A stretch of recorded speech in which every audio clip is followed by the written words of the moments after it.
Nation, what is up? This is Darth Raider. I am coming at you with my reaction and recap of the loss that happened yesterday between the Las Vegas Raiders and the Indianapolis Colts.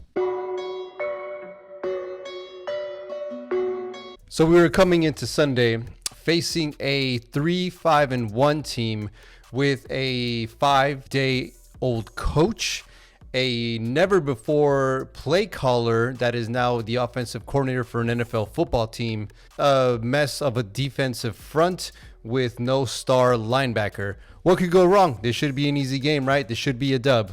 Wrong. This is the Las Vegas Raiders we're talking about. Look, we lost 25 to 20. So a little bit of Matt Ryan magic, a 2021 version of Jonathan Taylor, and our defense seemingly being inactive for all game caused all this into a loss. It is unbelievable that a coach that has never coached in the NFL, never coached in college, had a high school career coaching record of 3-7, goes off and beats us. Not only that, like I said before, with a first-time 30-year-old offensive coordinator that has never called plays in his life, ends up beating us, man. Like, Josh McDaniels, what are you doing? Who the fuck are you leading in there? You know what? To some people, this was surprising. For me, I honestly saw this coming. I've seen some pretty bad things being a Raider fan over the last 22 years. And this is right down there in the bottom. To lose to a team that has no coaching experience at all, especially from a former NFL player who just a couple of weeks ago had tweeted out that the Raiders look horrible. He spent the last hour of playing time proving that exact statement. We are horrible. And as much as you want to say that this fell under Derek and the offense, you have to put a lot of blame on this defense. I mean, last week when the Indianapolis Colts faced their opponent, they allowed 9 sacks against them. When I look at the stats right now, we only sacked this guy. Let me double check. We sacked this guy once, when last week they allowed 9 sacks. It's clear to see that the only person in the defensive side that's actually trying is Max Crosby. You have people like Chandler Jones again that's pretty much stealing money from him with 2 tackles. Keep in mind, this is week 9 already, and this man that got paid $51 million over 3 years only has half a sack this season. You had bad angles from the likes of Deron Harmon on that 66-yard run play by Jonathan Taylor. You had that 35-yard touchdown reception by Paris Campbell, and you can clearly see that the secondary is just not willing to tackle. And finally, to add to all this bullshit, we have a front office / coaching staff that no one really believes in. It's week 9, and like I mentioned before, players have checked out just based on comments from Davante Adams and Derek Carr. So what's next? It kind of just looks like now we're just going to be trying out different people in different spots. So we're going to be seeing a lot of the rookies, people like Darian Butler, Masterson, Sam Webb. All these guys are going to be starting over a lot of like the vets. There's obviously going to be some growing pains with this football team. So overall, yesterday's game, super ugly. Let's go ahead and change it up, guys. Now that the recap / reaction / rant is officially over, let's go ahead and talk about some studs and some duds of this game. So my number 1 stud is going to be our star wide receiver, Davante Adams.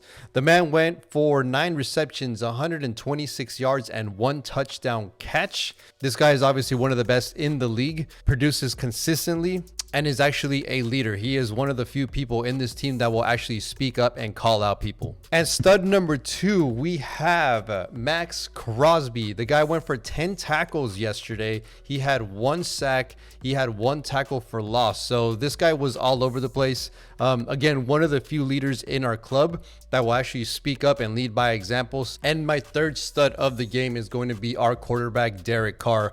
Dude went for 24 out of 38 passes, 248 yards, two passing touchdowns. It could have been a third if Foster Moreau didn't drop one at the very end of the game.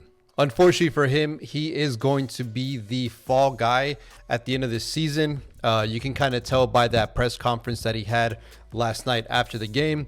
Now, the duds of the game. I usually go with 3. It's going to be 2 this time. The first dud of the game is going to be defensive coordinator Patrick Graham. We talked about things earlier about how this was going to be a brand new offensive play caller for the Colts. Never called a game before. Guy's 30 years old, younger than I am, and he just shows you that he drops 25 on your defense. It's pretty clear that no one is really motivated to play for this guy or actually believe in what he has to say. And my second dud and my last one, it's going to be the secondary. No, fuck that. It's going to be the defense. I'll tell you why.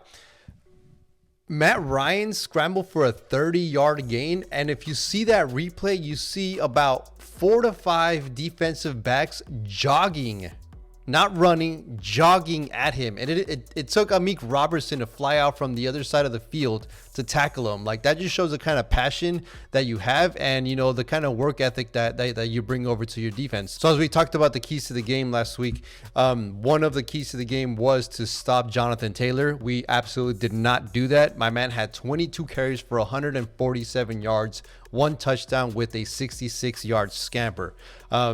That could have been easily, you know, stopped. He could have maybe had like 10 to 15 yards, but Duron Harmon absolutely just took the most horrible angle and just let this guy fly past him and score that touchdown against us. So we didn't do what we were supposed to do as far as, you know, allowing their only weapon to be productive. Unfortunately, that's just where we are as a football team. We also talked about getting Devontae Adams going early. Fortunately, that's one thing that we did do, and my man did end up, like I mentioned before, going for 9 receptions, 126 yards, and a touchdown with that beautiful 48-yard catch and run. So 50-50 there when it comes to keys to the game. We did some, we didn't do some. At the end of the day, it just wasn't enough to beat these guys. All right, guys, we talked about everything that we needed to talk about. Now, what's next? I'm looking at the schedule right here, and we are in Denver at 1:05 p.m. So not too sure how that's going to go. They have been pretty bad. I believe we are a lot worse than they are at this point in the season. So Wednesday, we're going to go through our blitz. We're going to go ahead and go through some injuries really quickly. We're going to go ahead and talk about what's been in the news, any kind of signings or anything like that. We'll go ahead and talk about. So stay tuned for that. Lastly, guys, before you guys walk out of here, make sure you pay your bills. So go ahead and hit the subscribe button, hit the like button. If there's any feedback you guys got from me, I would truly appreciate it. I hope you guys have a beautiful week, and I'll see you in a couple of days. Darth Raider is out.